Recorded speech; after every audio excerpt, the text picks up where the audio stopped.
News now begins in West Africa, where the Actors Guild of Nigeria has stopped all film productions involving riverine areas and boat rides following the tragic boat accident that claimed the life of Nollywood actor Junior Pope and 3 crew members. The Guild's president, Emeka Rollers, disclosed this in a circular dated April 11, 2024, and posted on social media on Thursday. Additionally, actors are barred from participating in any film produced by Adama Luke until further notice. Luke is the producer of the movie titled The Other Side of Life, in which Junior Pope starred before his death. News Central's Austin Azu was at the hospital where Junior Pope was admitted in Asaba, the capital of Delta State. Asaba. This is where the body of Junior Pope was brought yesterday, and it was confirmed dead by the medical doctor late in the night. This morning we came to find out the situation of things. We met a few persons on ground. A moment ago, his body was conveyed in an ambulance and taken away from this hospital. As we can see now, the hospital is empty, but we don't know where his body is being taken to. In Asaba, for News Central, I'm Austin Azu. And still in Delta State, where 4 weeks after the killing of soldiers in a Kwaba community in Ugeli South local government area of Delta State, South Nigeria, one question that has been asked severally is what has become the community and its people.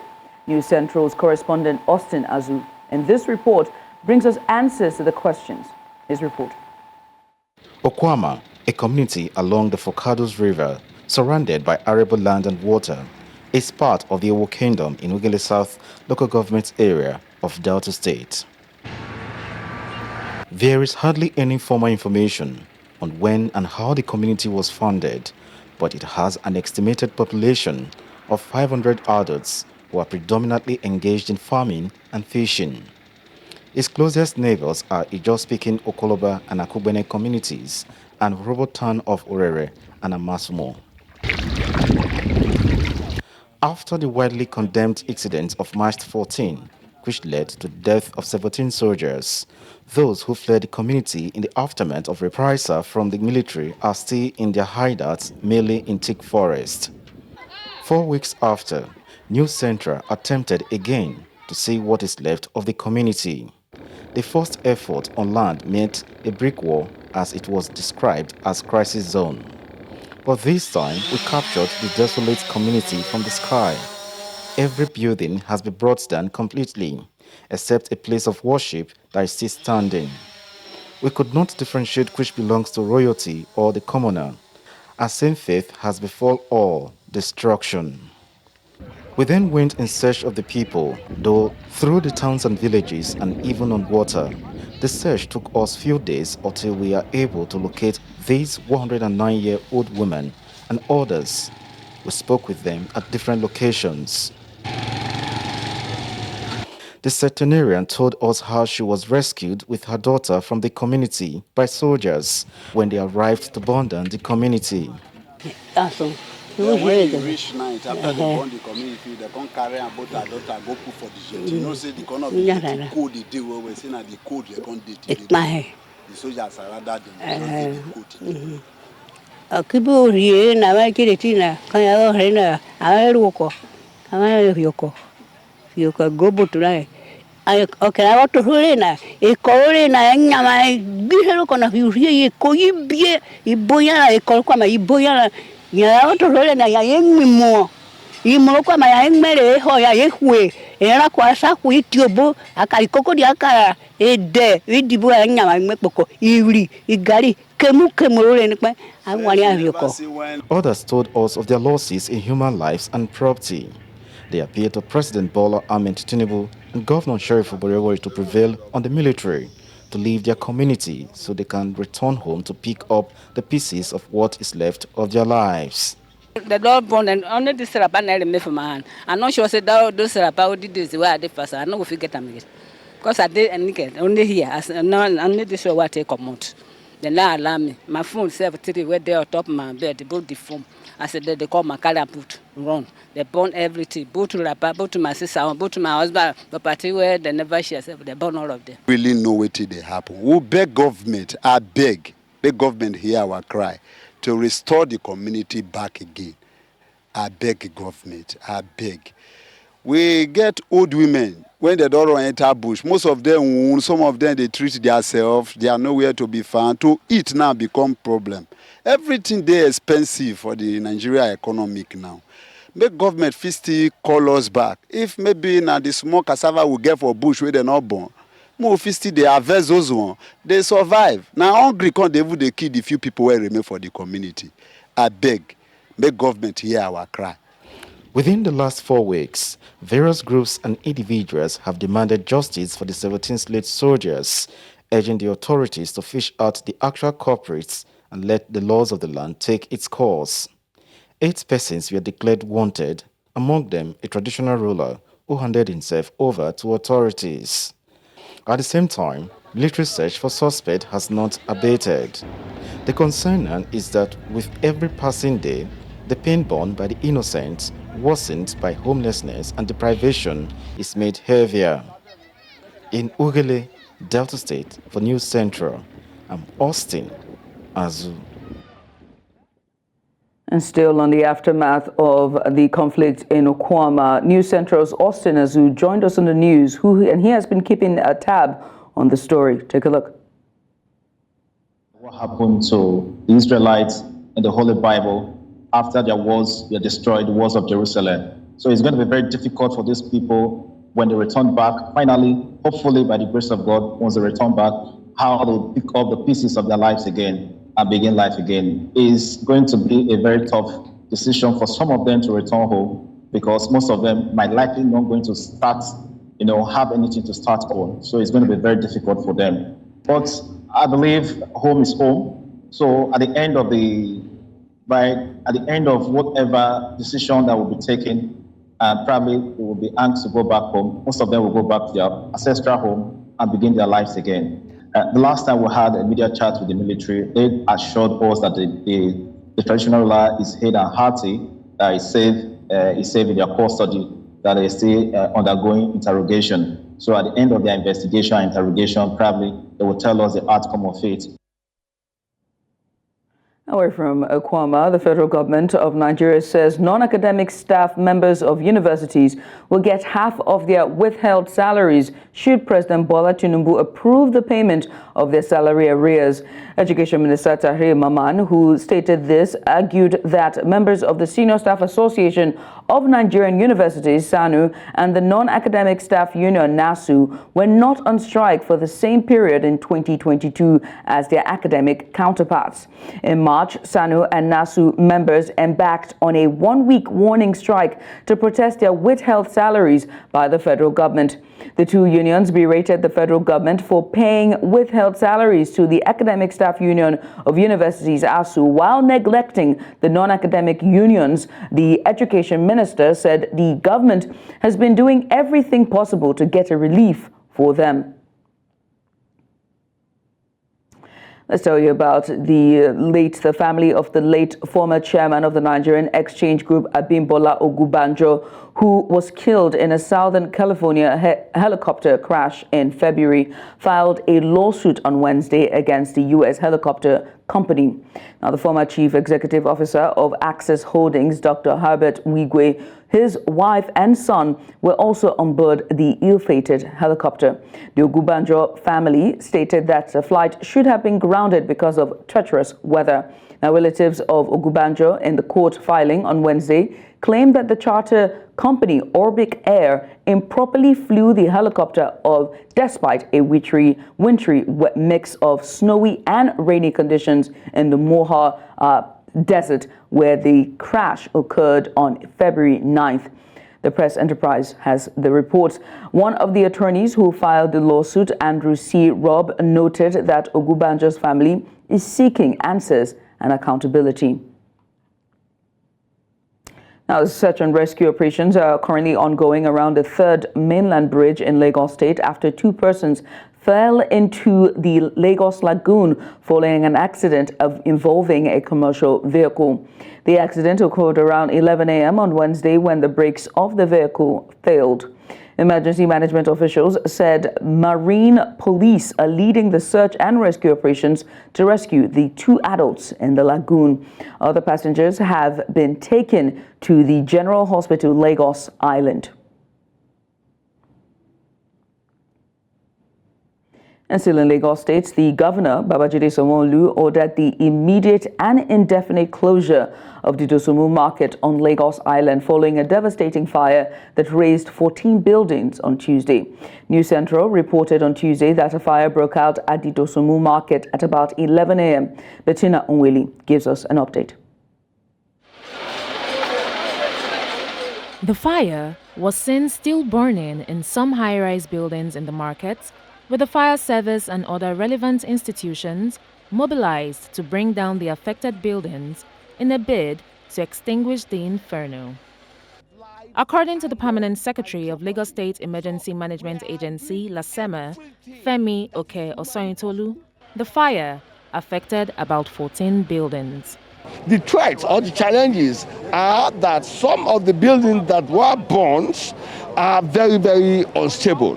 And you can see that systematically, strategically, we are pulling them down to ground zero.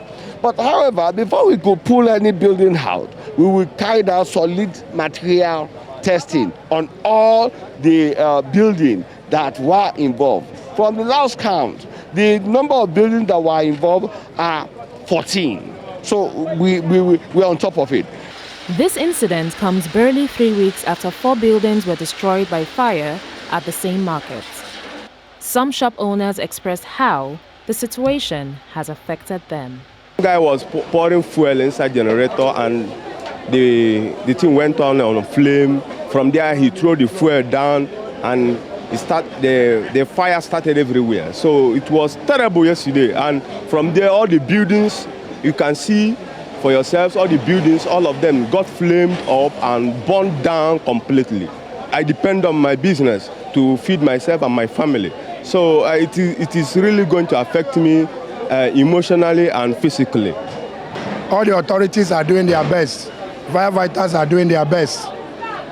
But that is why I can be able to see it to the way it is now.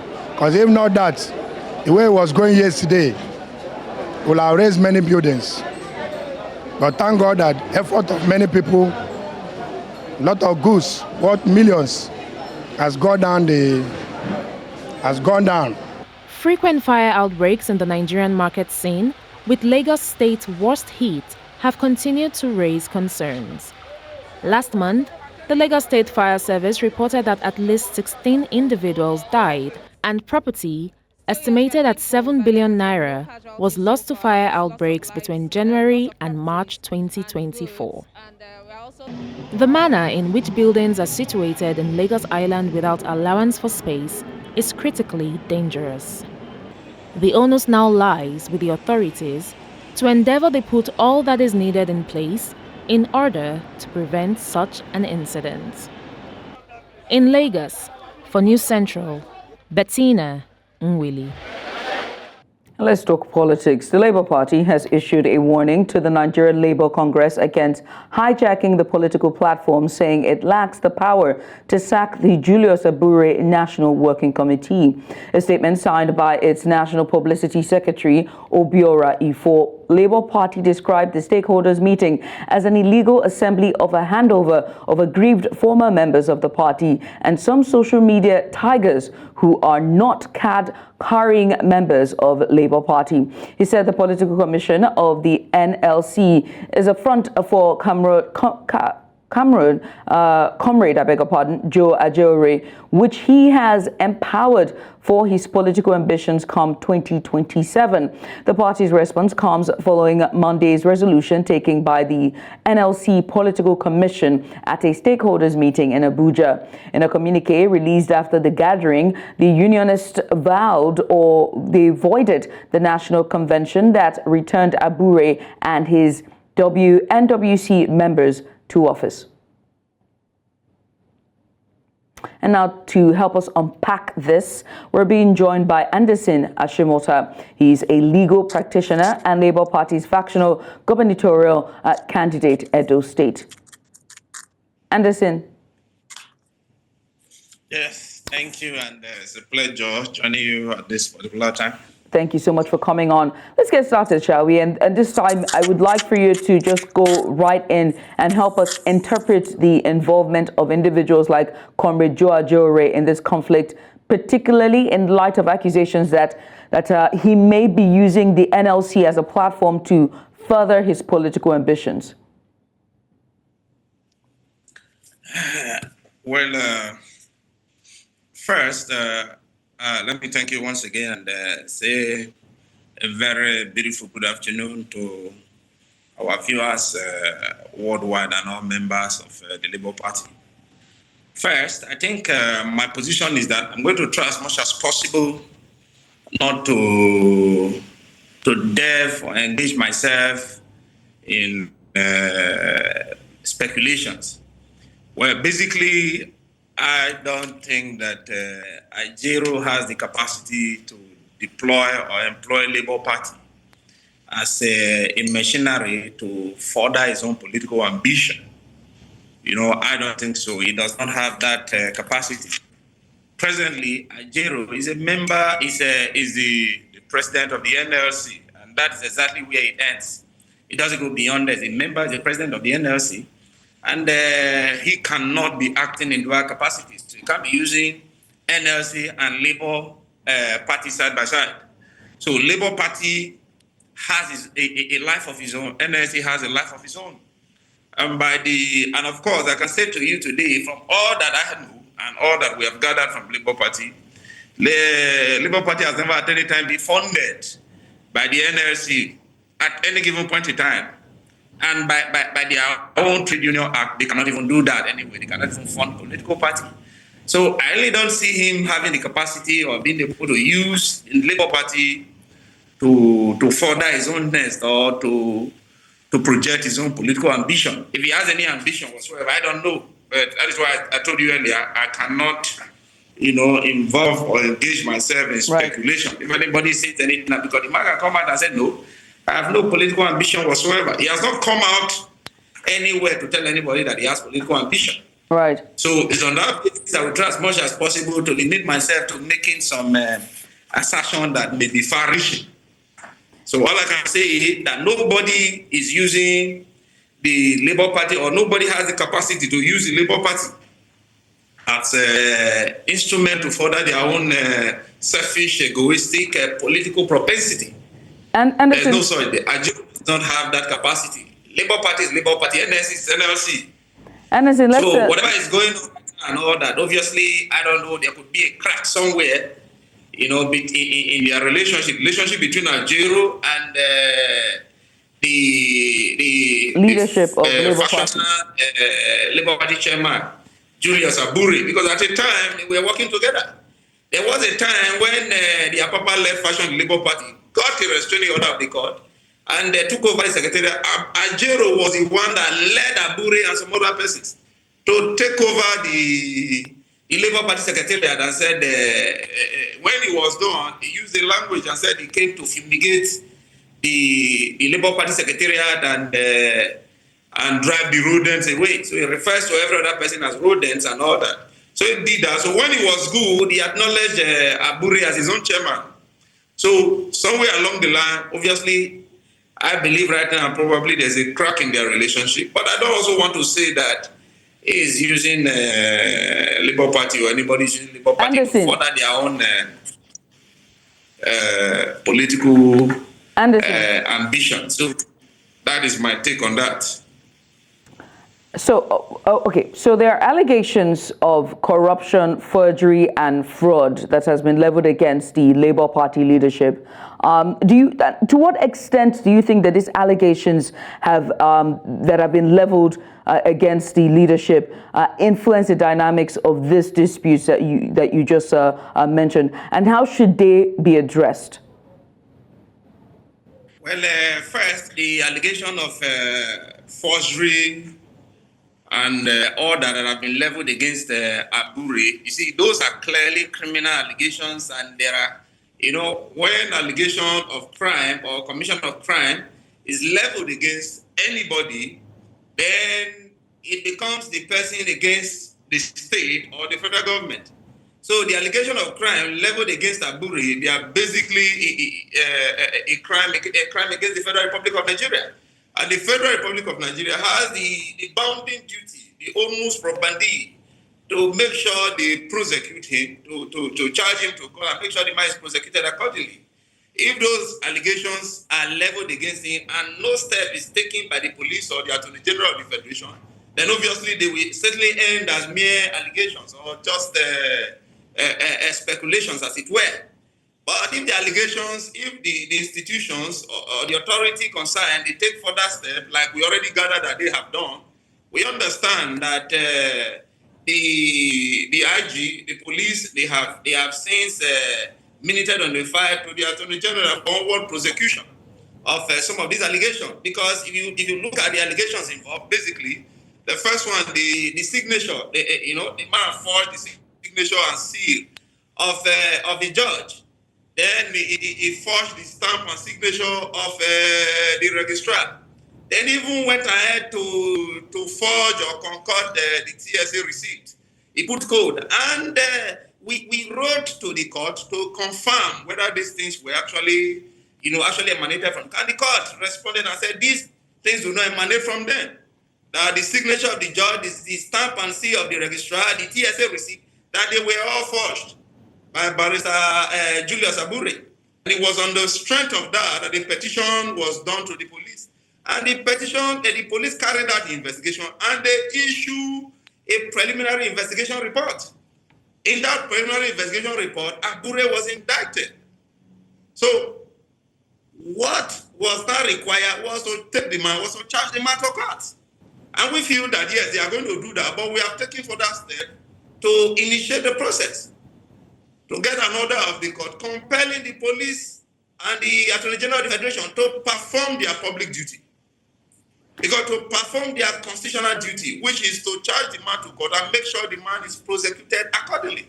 We have gone to court for mandamus. Because like we said before, it's not just something we can take up on our own, except the Attorney General decides to issue a fiat. All right, Anderson, we have to let you go now, but thank you so much for coming on. Anderson, can you hear me?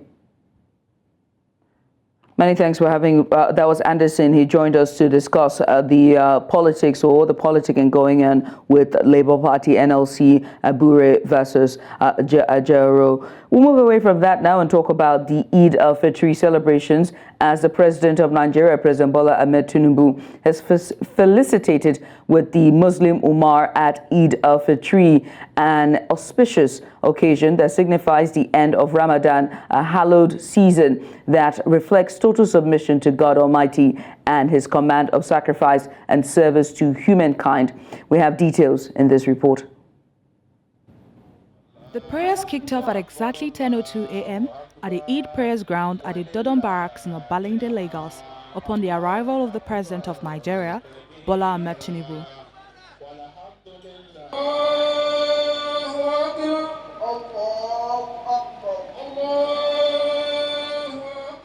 He was joined at the prayer ground by the Deputy Governor of Lagos State, Obafemi Hamzat, the Minister of Blue Economy, Boyega Oyetola, former Minister of Works, Babatunde Raji Fashola, and the Private Secretary to the President, Hakeem Muri-Okunola, among other dignitaries. Eid al-Fitr is an auspicious occasion that signifies the end of Ramadan, a sacred season that reflects total submission to God Almighty and his command of sacrifice and service to humankind. Even though Ramadan is gone, as Muslims, we must show empathy to fellow Muslims, Christians, non-believers. It's not for us to judge. Even our prophets on the Muhammad in the Sallah show their empathy to everybody. So we have no business fighting anyone. Let us have religious harmony. Let us behave well. For us as citizens, we have our responsibilities and duties to our nation. Let us be disciplined. Let us be law-abiding. Let us ensure peace and harmony in our various communities. Allah subhanahu wa ta'ala says. Addressing the faithful, he called for unity with a promise to improve the economy of Nigeria. The kind of resilience, sacrifice, endurance that we have We should preserve that for the country. Be kind and be cheerful giver. Love our country better than any other country. That's the only one that we have. And we must continue to protect the integrity of our government and leadership. Muslim faithful also called for prayers for the nation with recommendations to the government and actions it can take to further alleviate challenges in the country. My appeal to our people, one is that we need to pray for our country, and we have to have the love of our country. Then secondly, we've also appealed to the government to create more palliatives for the people. So what the president is doing is commendable. It is tough, I must tell you the truth, but we need courage. And I'm sure that, especially with this Naira going down, things will improve. The occasion ended with prayers that the lessons, blessings and joys of this season abide with all Muslim faithful and Nigerians at large, while wishing Nigerians a happy Eid al-Fitr celebration. And now let's tell you about the fire incident that was ongoing that happened earlier this week at Dosunmu Market, Lagos. We currently do have our correspondent on ground, Adesewa Odusoga, who's right there at the market. And we understand that the governor of Lagos State, and that's Governor Babajide Sanwo-Olu, was there earlier to visit the site. We're going to patch you on now to our correspondent, Adesewa Odusoga. Adesewa, are you there? Can you hear me?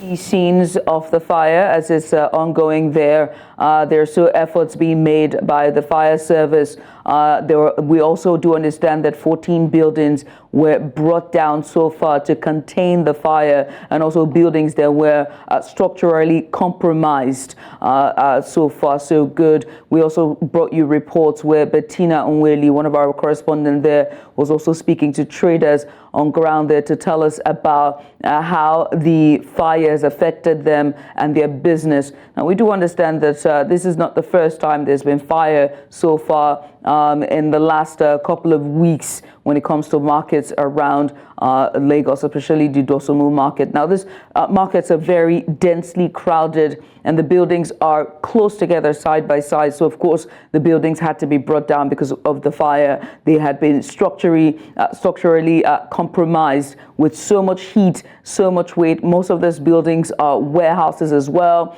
and they're called clustered together. Many of them powering their services or powering their businesses with generators, and that's a few power generators as well as diesel power generator, which we know are very flammable, and we understand that that may have been the cause of the initial fire. And so far so good. There was a report that we gave you earlier where Adesewa was covering live, and one of the buildings, the original site of the fire, had collapsed right during her broadcast there. Adesewa, are you back on now?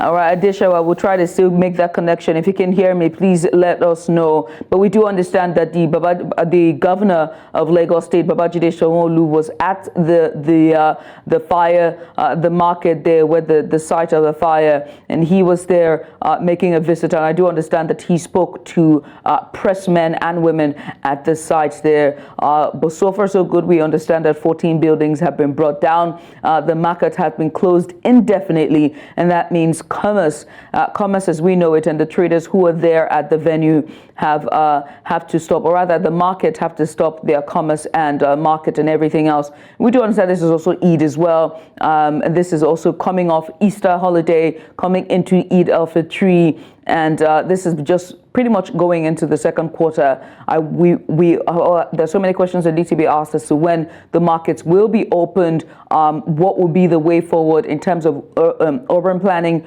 regional planning, and also preventive methods that need to be put into place to make sure that this doesn't happen again. We'll try to bring you that report when we try to make our connection back with our correspondent who is at Dosunmu Market, and that's Adesewa Odusoga. In the meantime, we'll go on a short break. When we come back on the other side, there's more. This is News Now. Don't go anywhere. And news now continues, and we continue with our live correspondent in Dosunmu Market in Lagos State, Nigeria, the nation's commercial capital, where a fire occurred earlier this week, and now 14 buildings have been brought down. We understand that the governor of the state was there earlier today. Our correspondent Adesewa Odusoga is right there. Adesewa, well done so far, and very good afternoon to you. I understand that the governor was there earlier today. Can you give us a bit of update as to his visit and what transpired?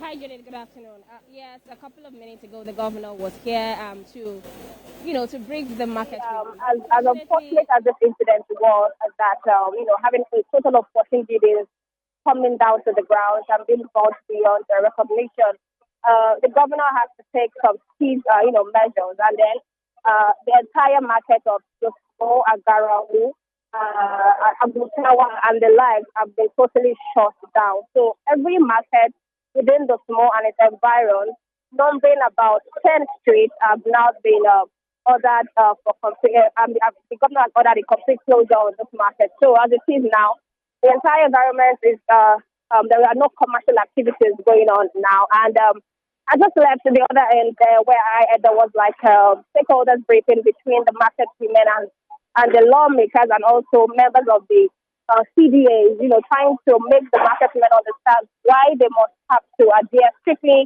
to the orders of the governor.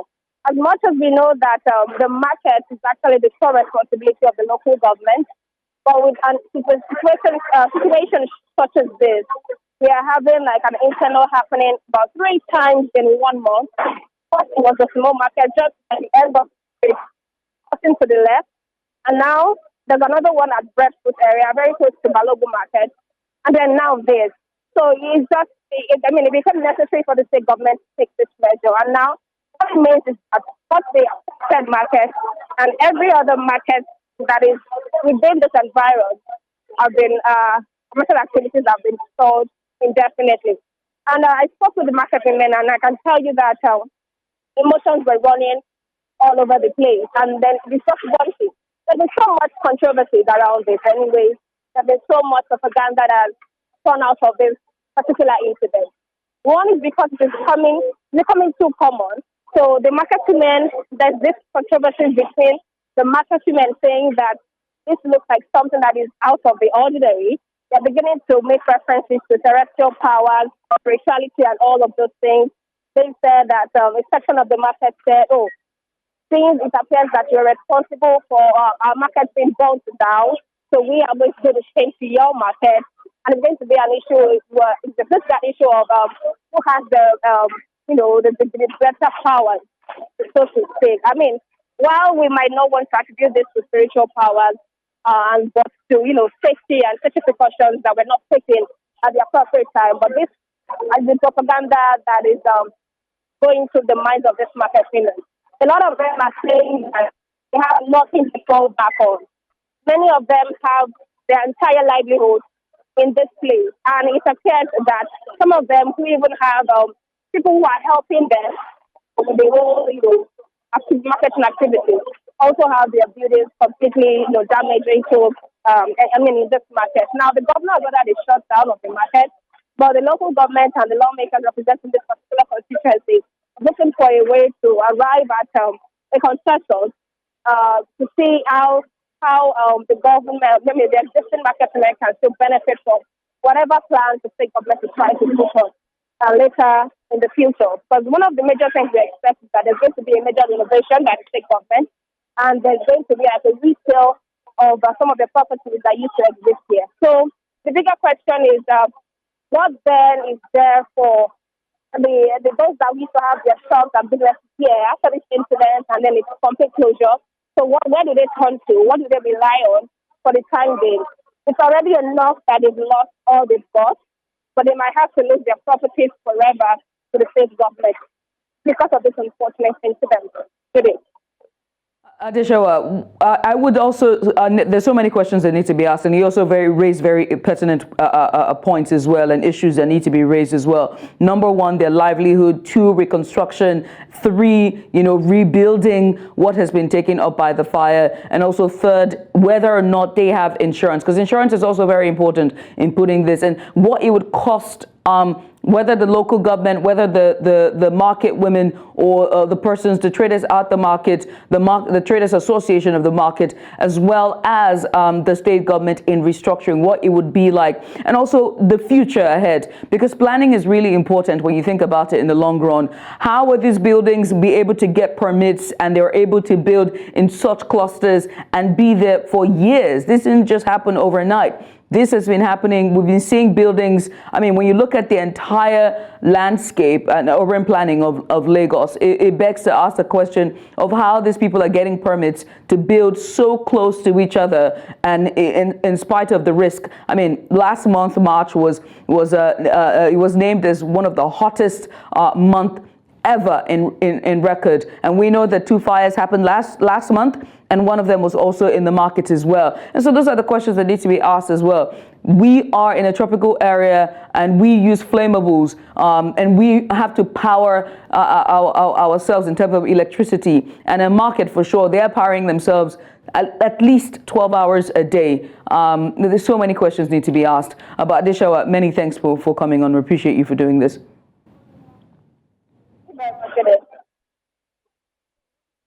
News now in West Africa, where Mali's military junta has suspended the activities of political parties and political associations until further notice, citing reasons of public order. Now, this was disclosed by the Minister of Terrestrial, and that is Abdoulaye Maiga administration, at a press conference in Bamako, the capital. Now, he said the decision was taken at a weekly cabinet meeting. On March 31st, more than 100 political parties, political groupings, and civil society organizations in Mali called in a joint declaration for the authorities to organize elections. The declaration stated that the transition period, initially scheduled at last 18 months and extended for a further 24 months, ended on March 26th. And on to East Africa, where dozens of inmates are on the run after casually escaping from a poorly guarded Comoros prison through the main gate. Now, officials in the Indian Ocean area have said 38 prisoners escaped an overcrowded jail in the capital, Moroni, in a jailbreak initiated by a detained soldier. Now, prosecutors said the prisoners had exploited lax security and no one was injured in the incident. Public prosecutor Ali Mohammed Jodid said a soldier arrested over the death of a football fan who was shot by security forces holding off a rush of supporters before a World Cup qualifier last year was believed to have masterminded the prison break. And on to Sudan, where the Army Chief Lieutenant General Abdul Fattah al-Burhan has declared a decisive break with the past. He said this in a brief Eid al-Fitr address to the nation. And he stressed that the pre-war period encompassing both al-Bashar's regime and the transitional government is over. Al-Burhan stressed that the ongoing conflict, which began in April of 2023, will be known as the Battle of Dignity and will serve as the foundation for building a new future for Sudan. Al-Burhan expressed optimism about the war's progress, attributing it to the unity between the army and the people.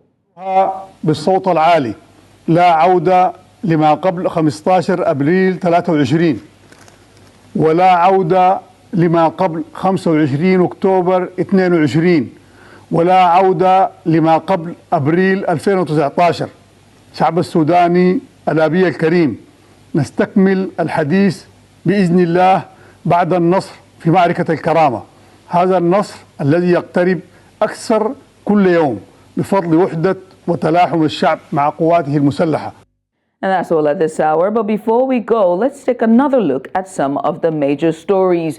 Actors Guild of Nigeria has suspended movies involving boat rides after Junior Pope's death. Mali junta has suspended activities by political parties. And we also told you that dozens of prisoners have escaped Comoro's prison walking out of the main gate. You can send your eyewitness report to the WhatsApp number now showing on your screen, and make sure to follow us on social media. We're at News Central TV. You can also watch News Central live on DSTV channel 422, Star Times channel 274, Avo TV and YouTube. Many thanks for watching. I am Judith Atibi.